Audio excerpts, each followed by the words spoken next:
Origins of self-government in the colonies. Story number one, we're going to go to the northern region in Massachusetts.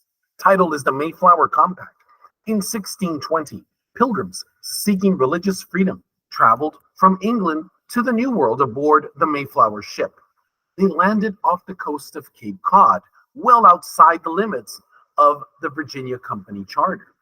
As a result, before they left the ship, the men drafted and signed an agreement called the Mayflower Compact. This document was an agreement among the men to create a government. The Mayflower Compact helped establish the idea that the people create government through an agreement among themselves. This agreement is an example of a social contract where all members agree to follow rules for a better society. Origins of self-government in the colonies. Story number two. We're going to go to the southern region in Virginia. Title is the Virginia House of Burgesses or House of Burghers. The Virginia House of Burgesses was created in Jamestown in 1619 and was the first representative assembly in the American colonies, made up of free white men who were landowners. They could vote for a representative called a burgess to speak on their behalf. These burgesses were empowered to enact laws for their colony.